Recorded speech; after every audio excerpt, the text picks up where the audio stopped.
नमस्कार दोस्तों। जेपी सिंह, दतिया, मध्य प्रदेश। ये बायोफ्लॉक का यूट्यूब का है चैनल। बायोफ्लॉक फिश फार्मिंग की इधर जानकारी आपको मिलती है। ये समय जो है ये है सीड स्टॉकिंग का, क्योंकि पिछले साल भी लॉकडाउन के चक्कर में बहुत लोगों का कल्चर ख़राब हो गया था या टाइम पे सीड स्टॉक नहीं कर पाए।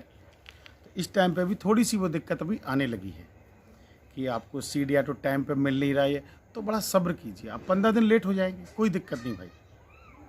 मछली का 50 ग्राम ग्रोथ कम कम निकलेगा ना, लेकिन आप सब्र से काम कीजिए। जिस चीज़ के आगे फार्मिंग लग जाता है, फार्मिंग, तो समझिए वो बड़ा पेशेंस का, बड़ा धैर्य का काम रहता है। आप जल्दबाजी बिल्कुल ना करें। जल्दबाजी में क्या होता है, लोग गलत सीड ले लेते हैं। बायोफ्लॉक टेक्निक जो है उसमें दो चीज़ों का बहुत महत्वपूर्ण काम है। पहला, आपको मछली का सीड सही मिल जाए। दूसरा, आपका एरिएशन सही होना चाहिए। हर मछली के लिए एरिएशन की रिक्वायरमेंट अलग होती है। इस पर अलग से वीडियो में दूंगा और कई बार मैं दे भी चुका हूँ। मुझे बायोफ्लॉक करते करते करीब 2.5 साल कंप्लीट हो चुके हैं, और मैं उस समय से कर रहा हूँ जब इंडिया में शायद लोगों ने ट्राई किया था, किसी ने कमर्शियल फार्मिंग टैंकों में नहीं की थी। कमर्शियल फार्मिंग टैंकों में बायोफ्लॉक में सबसे पहले मैंने स्टार्ट की थी। इसको मैं बिल्कुल चैलेंज के साथ बोल सकता हूँ, क्योंकि जब लोग प्रैक्टिकल कर रहे थे तब हम फार्मिंग कर रहे थे। इसीलिए मेरी कभी कोई जानकारी गलत नहीं निकलती, क्योंकि हमने कोई रिसर्च या सर्च कर कर यहाँ वहाँ से ज्ञान लेके नहीं। जो भी उसकी थ्योरी थी उसको अच्छे से समझा, उसको इम्प्लीमेंट किया, तब जाके हमने ये टेक्नोलॉजी को अपने हिसाब से किया। इंडिया का पहला प्रोबायोटिक भी सबसे पहले हम ही ने बुक किया था, डेवलप। आज भी बेस्ट रिजल्ट है, चलता है। आज का टॉपिक है कि अभी जो स्टॉकिंग का टाइम चल रहा है, इसमें लोग गलती क्या करते हैं। पहली गलती कि ब्रीड को सिलेक्ट करना, कौन सी मछली डालें, कौन सी मछली नहीं डालें, किस मछली का टाइम पीरियड कितना होता है। पहले आप अच्छी तरह इसकी R&D कर लें, समझ लें पहले, तब आप डालें। जैसे कुछ इलाकों की मैं बात करूं, अब जैसे हमारा नॉर्थ ईस्ट हो गया, आसाम हो गया, उड़ीसा का कुछ है, और वेस्ट बंगाल हो गया। यहाँ पर शॉर्ट साइज़ की मछली की भी अच्छी डिमांड होती है, और ये हाई वैल्यू फिश होती है। मतलब 400, 500 रुपये, 300 रुपये किलो तक ये बिकती है। साइज़ भी शॉर्ट रहता है।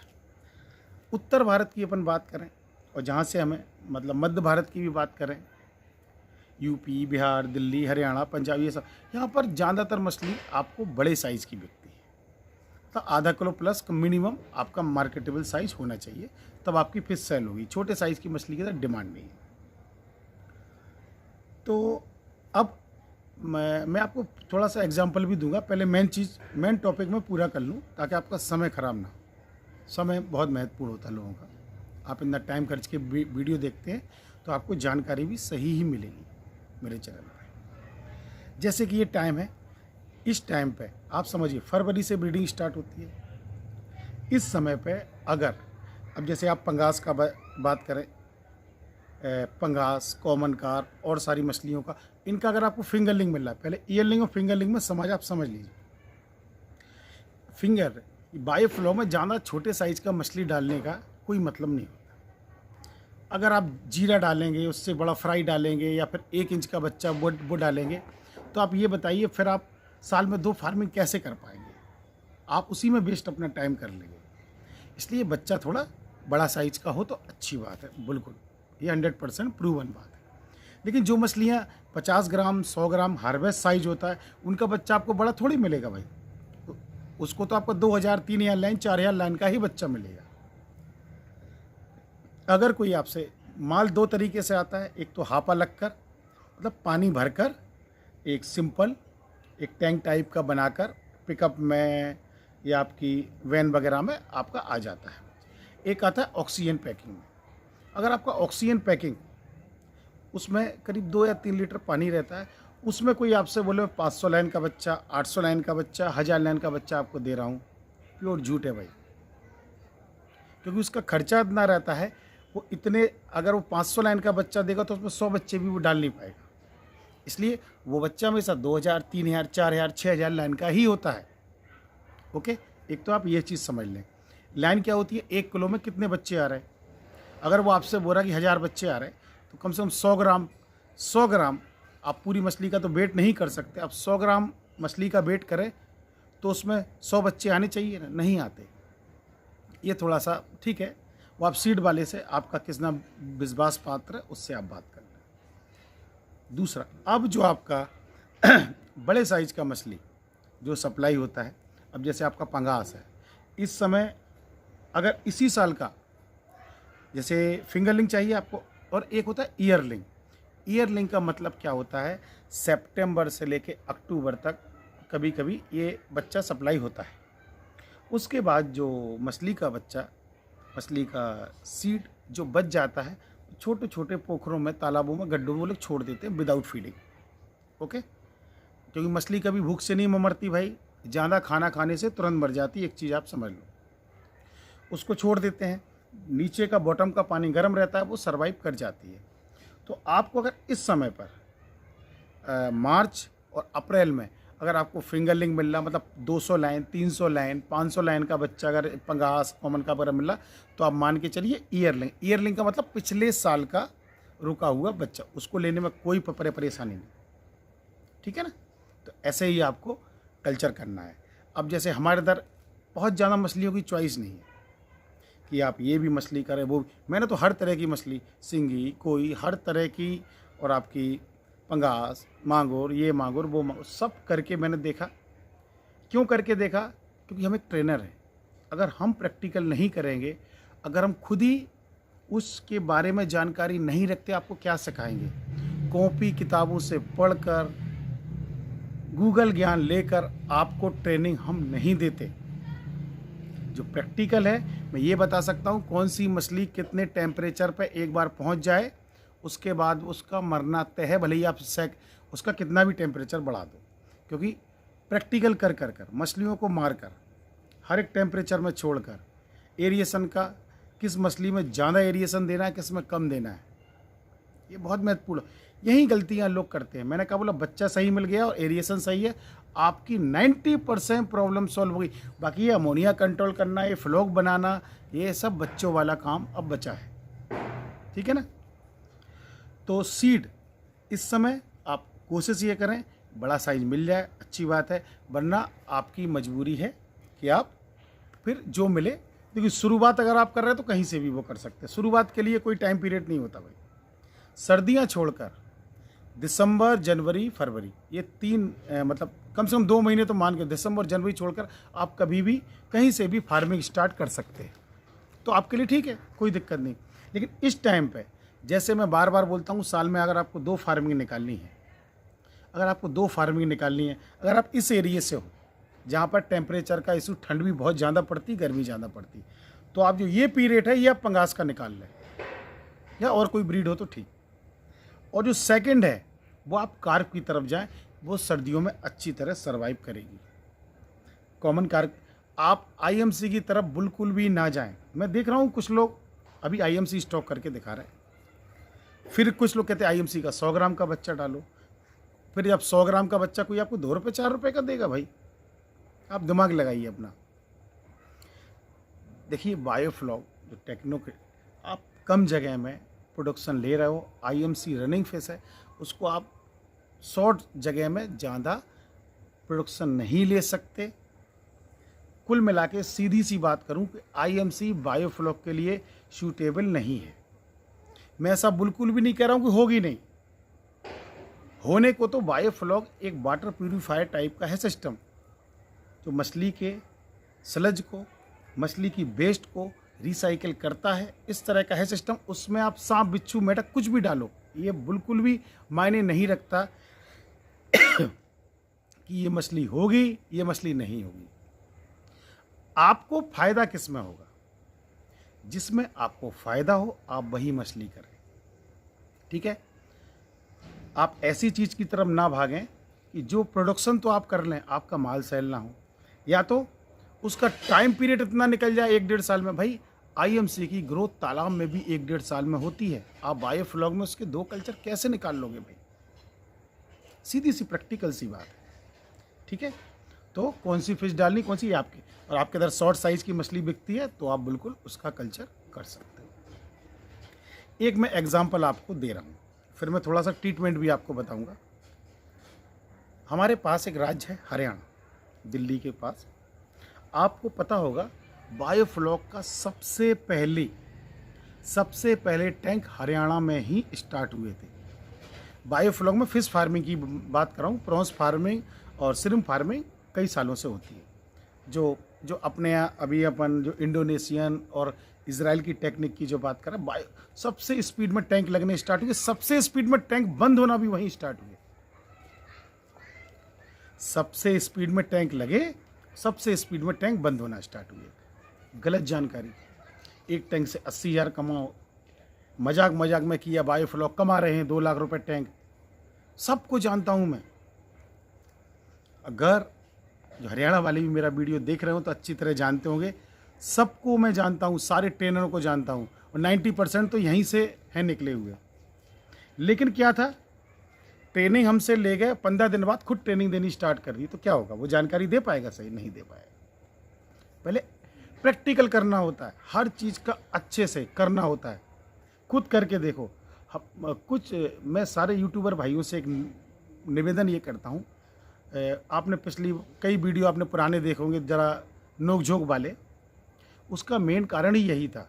हमारा किसी से कोई बुराई नहीं, हम यही कहते हैं भाई पहले काम करो, इस्तेमाल करो, फिर विश्वास करो। आप आज कोई चीज़ आपके हाथ में आई, आपने सेकंड दिन उसका वीडियो डाल दिया, थर्ड दिन वो चीज़ फेल हो गई, आप चुप, आप वीडियो नहीं डाल रहे। क्यों नहीं डाल रहे भाई?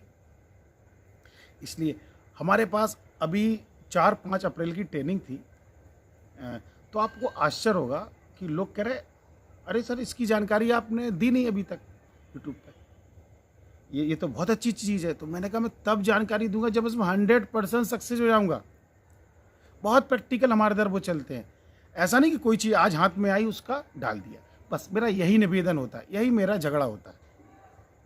क्योंकि क्या रहता है, लोगों को जल्दी बहुत है। एक तो भाई पहले आप समझ लीजिए, आपका पहला कल्चर सीखने में जाएगा। लोग जो अब हरियाणा में फेल होने का कारण क्या था, लोगों को लगा हमने 20 टैंक वो लगा लिए, हम तो 20 लाख रुपए साल के कमा लेंगे। लगा लिए लोगों ने टैंक, उलेश ने 20 लगाए, मैं 40 लगाऊंगा। लोगों ने 100 टैंक लगा लिए, फेल होना चालू। हर ट्रेनिंग में मेरे पास 2 से 3, 4, 5 लोग तो हरियाणा से आते ही हैं। अभी एक भाई आए थे, उनका मैं बाद में वीडियो आपको डालूंगा, पहले उन्हें सक्सेस हो जाने दो। करीब 70 से 80 लाख रुपए खर्च किए बैठे हैं, और हर तरीके से देख लिया, उन पर कल्चर हो नहीं रहा था। तो जिनके पास सवाल ज़्यादा होते हैं तो ट्रेनिंग में भी मज़ा आता है। क्योंकि भाई अब जैसे आपके पास ट्रेनिंग में ऐसे लोग पहुंच गए जिनने कभी कल्चर किए ही नहीं, तो आप तो उनसे बोलोगे दिन तो बोलेंगे दिन, आप बोलोगे रात तो बोलेंगे रात। मज़ा तब आता है ना, ऐसे लोग आए बिल्कुल जो हमारे तरफ बोलते हैं बिल्कुल घिसे हुए लोग, तब आपकी सही परीक्षा होती है। तो आए वो, जब ट्रेनिंग कंप्लीट हुई, काफ़ी मतलब बहस भी हुई कि ऐसा होता है, फिर ऐसा होता है ऐसा। उसके बाद जो निचोड़ निकला, उनको सारी गलतियां अपनी समझ आ गई कि हम गलती के क्या क्या करते थे। उन्हें 2.5-3 लाख रुपए का अपना बच्चा मार लिया। मैंने उन्हें बच्चा बताया इतने ही कि बच्चे की केयर कैसे करनी, आप कौन सा सीड लेके आ रहा है, तो उसको क्योंकि वो किस माहौल से आ रहा, वो सीधा बांग्लादेश और आपका वेस्ट बंगाल से सीधा आया, आपने उसको, कुछ लोग एरिएशन चालू कर देते हैं। मैं बार बार बोल रहा हूँ कि अभी बच्चा छोटा सा है, पानी फ्रेश है, आप एरिएशन चालू मत करें। सीड में एरिएशन देने से प्रॉब्लम होती है। अब कुछ लोग इसका कुछ भी विरोध करें, मैं फिर कह रहा हूँ, अगर आप जब बायोफ्लॉग करें तब एरिएशन चालू करें। आप खाली मछली को वाटर एक्सचेंज पर रखें, बच्चे को कम से कम 7 दिन वॉच करें। जब आप देखें कि पूरा हेल्दी हो गया है, कोई डिजीज़ नहीं है, कोई मोर्टलिटी नहीं है, तब जाके बायोफ्लॉग में शिफ्ट करें। कभी बायोफ्लॉग में मछली का बच्चा डायरेक्ट मत डालें, उसका मैं साइंस आपको समझा रहा हूँ। जब भी मछली का बच्चा ट्रांसपोर्ट होता है, उसमें स्क्रैच वगैरह एक दूसरे से रगड़ने में, ये करने में, एक दूसरे पे वही जाके फंगल बनता है। अब लोग और बायोफ्लॉक में जो बैक्टीरिया हेटरोट्रोपिक उसका काम क्या है, हर सड़ी गली चीज़ पे वो काम करता है। वो जो बैक्टीरिया है उसका काम ही है डिकम्पोजिंग, हर सड़ी हुई चीज़ को सड़ने से उस पर काम करना शुरू कर देता। अब कहीं मछली में स्क्रैच लगा है, उसको घाव है, वो बायोफ्लॉक में वो घाव, कुछ लोगों को आपने देखा होगा कि मछली में होल हो जाता है, बैक्टीरिया उस पर भी काम कर रहा है, उसके घाव को वो ठीक नहीं होने देगा। इसलिए पहले प्लेन वाटर में स्टॉक करें, जब हेल्दी हो जाए फिर उसको शिफ्ट कर दें, या तो जिन टैंकों में आपको फार्मिंग करनी उन्हीं में बच्चा छोड़ दें। जब वो हेल्दी हो जाए तब उसका पानी ड्रेन कर कर फ्रेश पानी भरकर फिर उसमें वाटर प्रिपरेशन कर लें। कई तरह से होता है भाई, बायोफ्लॉक बहुत सिंपल चीज़ है, इसको कठिन बनाया गया है। जब आप सीड ही नहीं बचा पाते तो हरियाणा वाले भाई 2.5-3 लाख रुपए का सीड मार चुके थे। 4-5 अप्रैल की थी ट्रेनिंग, 4-5 अप्रैल की उन्होंने ट्रेनिंग ली, उनका अर्जेंट आए थे हमारे पास, 8 तारीख को उनका सीड आना था, 7 तारीख को सुबह सुबह वेस्ट बंगाल से उनका वियतनामी कोई का सीड आना था। उनका सीड आया, जैसे ही मैंने फुल प्रोसेस बताई थी, और चूंकि मेरे ट्रेनिंग है, पर्सनल नंबर होता ही है, सुबह सुबह फ़ोन लगाया, बोले ऐसे ऐसे, मैंने कहा बिल्कुल ऐसे ऐसे करना। सबको पता वियतनामी कोई में कितनी मोर्टलिटी होती है भाई, 99% रिजल्ट है, कोई दिक्कत नहीं आई। 7 तारीख को सुबह, आज देख लो आप कितने दिन हो गए, आज 11 तारीख हो रही है, मोर्टलिटी बिल्कुल नहीं हुई, मछली का बच्चा हेल्दी है। क्योंकि जो गलतियां करते थे उनको पता है, मैंने उनको बता दिया था आपको इस तरह करना है, उनने कर दिया। देखिए कुछ मछलियां हैं जैसे पंगास हुई, वियतनामी कोई हुई, सिंगी हुई, जो कार्प होती, जिनके स्किल्स होते हैं उनकी तो मैं नहीं कहूँगा।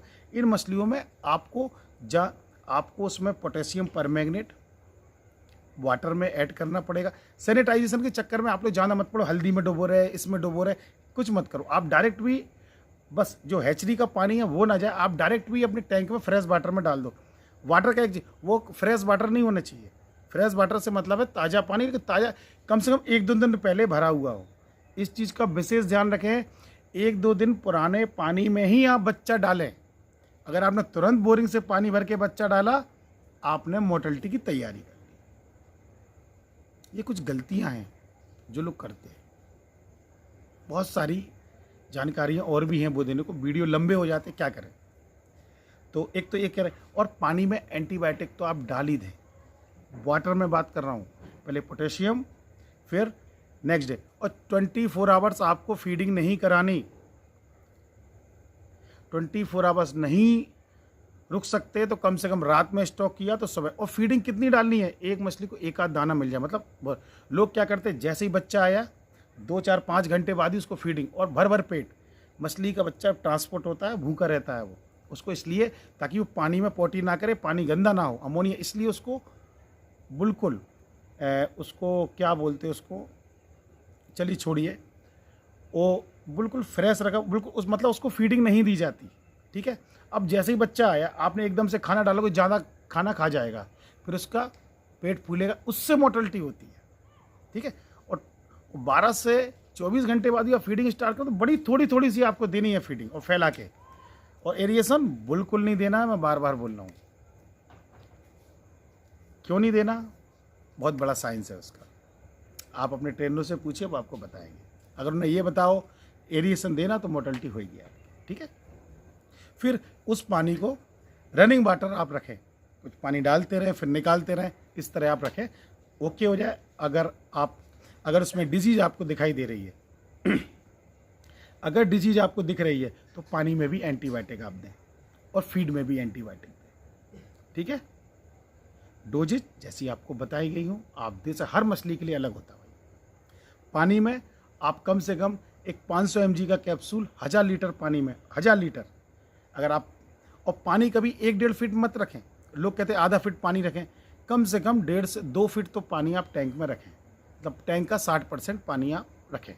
ठीक है, ओके, इस तरह आप उसको कंडीशनिंग करें, बच्चे को देखें। डायरेक्ट बायोफ्लॉक की जल्दी मत करें भाई, आपको 7-8 महीने की फार्मिंग करनी है, 9 महीने की भी फार्मिंग करनी है, आप कुछ 2-4 दिन के चक्कर में जल्दबाजी ना करें। ठीक है, तो अच्छे से उसको आप सैनिटाइज करें। सैनिटाइज का मतलब ये नहीं होता कि इसमें हल्दी में डूब रहे, इसमें डूब रहे। पोटेशियम परमैंगनेट एंटीसेप्टिक होता है, वो पर्याप्त है उसके लिए। उसके लिए कितना, एक 10 लीटर पानी में, 10 से 15 लीटर पानी में मात्र 1 ग्राम, 1 ग्राम या एक चुटकी पोटेशियम परमैंगनेट उसमें ज़रूर डिप कर लें अगर आपको करना हो, वरना सीधा पन्नी से निकालें, उसको डायरेक्ट डाल दें। हाँ, ऑक्सीजन पैकिंग का बच्चा अगर आया तो आधे घंटे के लिए उसको टेम्परेचर कंट्रोल के लिए आपको जिस पानी में, जो आपने 1-2 दिन पहले से स्टोर किया है, उस पानी में आप कम से कम उसको आधे घंटे के लिए तो आप रखें, टाइम हो तो 30-40 मिनट। फिर उसके बाद जब उसको खोलें आप, तो लोग क्या कहते हैं, जैसे ही खोलते हैं एकदम उसको सैनिटाइज करना स्टार्ट कर देते, ये भी गलत। जैसे ही उसको खोलें तो उसी जिस टैंक में पानी में आपको बच्चा छोड़ना है, उसमें से थोड़ा पानी लेके पहले पॉलीथीन में डालें आप, थोड़ा सा पानी, फिर 2-3 मिनट वेट करें, फिर उसको धीरे से जाली में निकालें।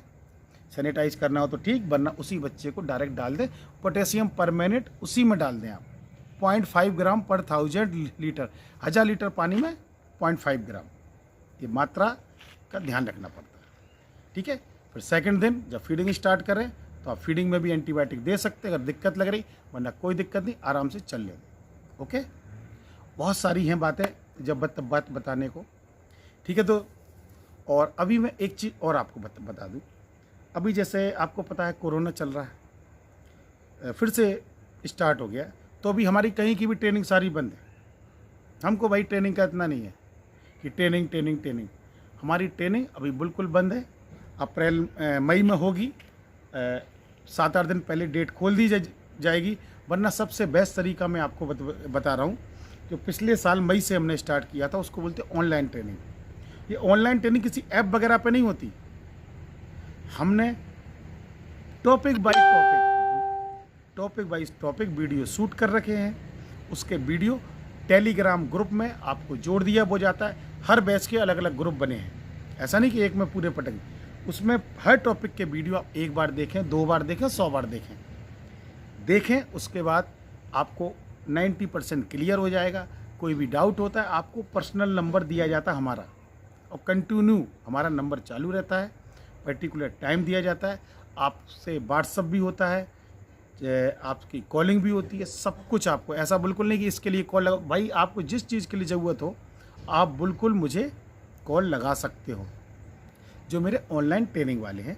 और ऑफलाइन वाले के पास तो होते ही ये नंबर, भाई सबकी भाई सेवा करनी पड़ती है। आपने किसी से पैसे लिए हैं तो आपको उसको सेवा देनी ही पड़ेगी। ठीक है।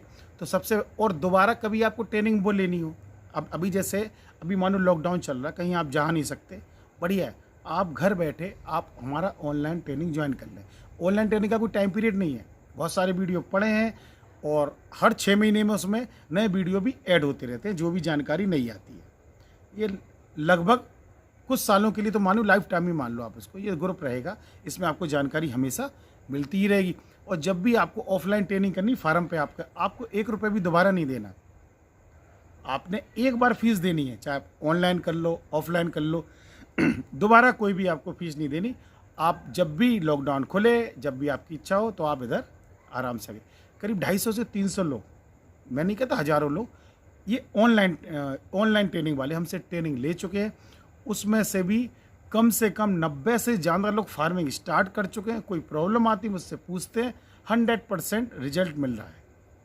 तो अभी आप ऑनलाइन ले लें, जब ट्रेनिंग चालू होगी तो आप ऑफलाइन कभी भी आ जाइए, आपको कोई चार्ज नहीं देना। या तो आपके शहर में भी हो सकता, वैसे तो बाहर की ट्रेनिंग हम बहुत कम करते हैं, आपको पता ही है, आपके तो भी आपको कोई चार्ज नहीं देना। ठीक है। तो ये आज की जानकारी थी, ये इसलिए जानकारी थी, अभी सीड स्टॉकिंग का टाइम चल रहा भाई, तो लोग गलतियां करते हैं, जो गलती करते बारीक बारीक, वो मैंने आपको कुछ जानकारियां दी। वो जानकारी इसलिए है ज़रूरी, ये जानकारी आपके कितने काम आती है आप खुद देखो, इससे आपको सीड पर फ़र्क पड़ता है कि नहीं। कुछ चीज़ें हैं बहुत, मैंने कहा फार्म भाई हज़ारों साल से मछली पालन होता है हमारे घर, कोई ऐसी कोई नहीं है। और बायोफ्लॉक कोई अलग टेक्निक नहीं है, सिर्फ खाली इसमें ये अपना पानी एक्सचेंज कम करना पड़े या ना करना पड़े, ये वो टेक्निक अलग है, बाकी सब मछली की रिक्वायरमेंट वही है इसमें। ठीक है ना। तो बड़ा सिंपल सा है प्रोसेस। ओके। नेक्स्ट वीडियो में मिलेंगे नई जानकारी के साथ। नमस्कार।